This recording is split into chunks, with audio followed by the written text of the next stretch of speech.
Good morning. Today I want to talk about a book that I just finished, and that is Fangirl by Rainbow Rowell. Sorry if my nook is a little glary this morning, but look at how cute that cover art is. I loved it. So this book is adorable. If you haven't read it, please do. It is so cute.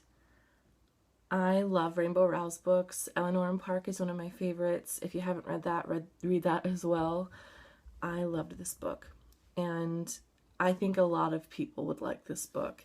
Not just, it is a YA book, but I think that anyone that has ever suffered from postpartum depression, has ever been in mourning periods over characters, have ever searched hours and hours of tags on Tumblr or whatever DeviantArt and Etsy just to get looks at their favorite OTPs and their favorite characters, has ever read Destiel fan fiction and has read fan fiction in general and gotten super engrossed.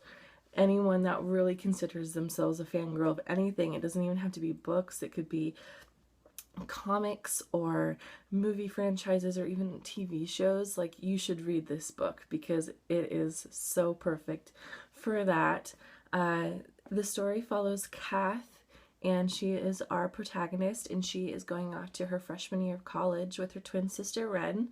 And Ren has decided that she wants to do her own thing, that she wants to have the college experience and not be roommates with Kath. She wants to meet new people and make new friends that are separate from Kath, since they're twins, especially growing up in the same place and elementary, junior high, and high school, they have all the same friends, and probably everywhere they went the other one went too. So that's a part of the story. So Kath is super nervous. She's very much an introvert and shy and has anxiety about this college experience. She doesn't know what to do, and she actually spends the first month never going to the dining hall because she's just afraid to ask where it is.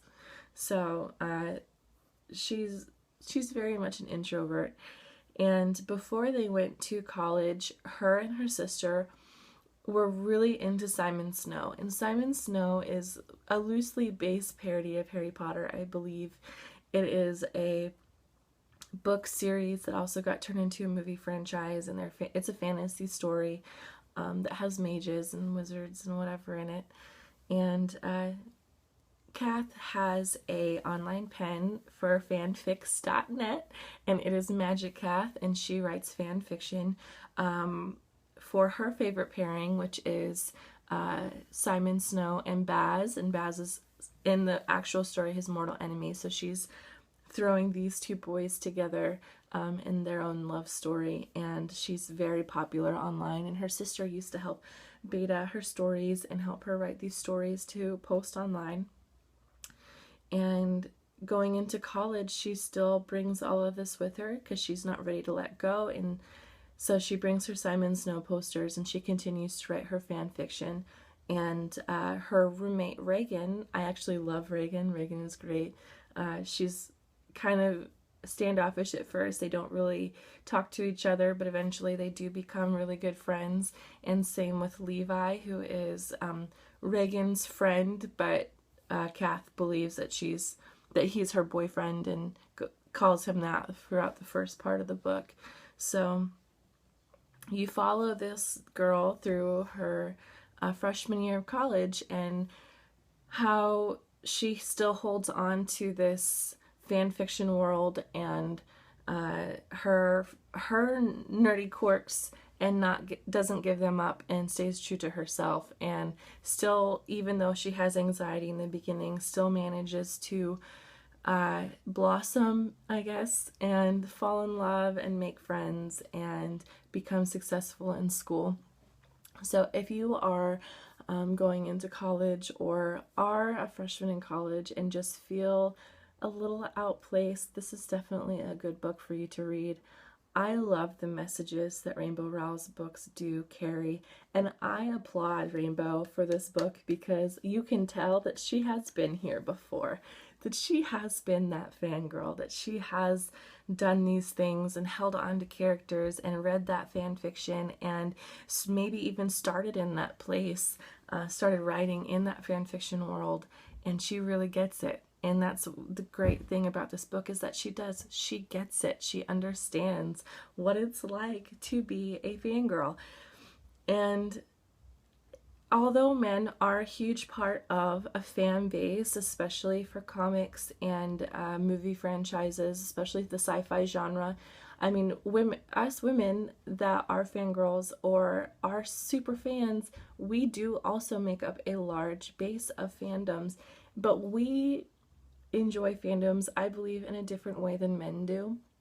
We have our own way of being a part of a fandom or a fan base, and it's great that she understood the differences between that and really dove into what it's like to be a girl and to be a fan and to be a nerd girl. And it was really great to read. And I love that she made it so that she was still able to keep these things, even though she was struggling throughout the book, wondering if maybe she is a little too old to continue doing this, and she's in college now and everyone else is doing this in secret and she's not, and she's, wondering, maybe this isn't the best thing to do anymore because her sister leaves it all behind, but she stays true to herself and continues to love these characters and continues to write about these characters and really engrosses herself in it, and everyone around her accepts it and loves it and actually reads it as well. So it's a really cute coming of age story, and I would definitely recommend it. I really would. I really love this book. I'm gonna go out and get the physical copies because I need them, because I will reread them, and I will read this over and over again whenever I'm feeling a little bit down about myself in any way, especially when it comes to how much I fangirl over certain things. When it comes to my Khaleesi and my Ron Weasley, then I'll just go ahead and pick up this book and read a little bit about it. So, and the story, like, Kath is just absolutely adorable. She's definitely a quirky character, and the only thing that I have to say about this is, yes, there are so many quirky literary characters, but the way that she does it, it makes it more believable. And although I do hate that sometimes authors will, or even in TV series, will glamorize this life of being socially inept or having anxiety and basically being dangerously an introvert, but she takes it to a place that makes her realize that she has to overcome these things and not just makes it part of her character to make her quirky. So that was a really nice, refreshing thing. And if you haven't read Eleanor and Park, please do, because there are such great messages there. I think that Rainbow Rowell is such a great, empowering author for young women, especially that you don't have to change your physical appearance or who you are on the inside to be with someone else. And that's very important, I think, for young women to read, especially, and even girls my age, because I see it all the time.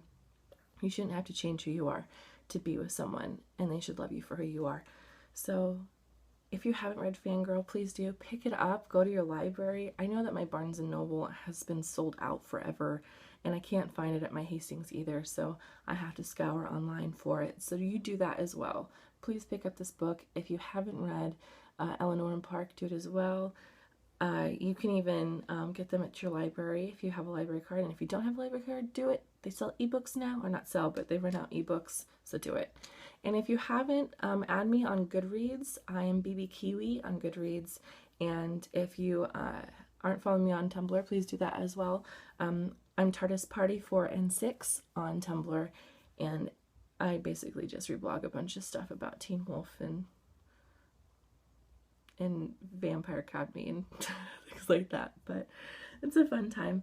So thanks everybody, and I will probably have another one of these soon, I hope.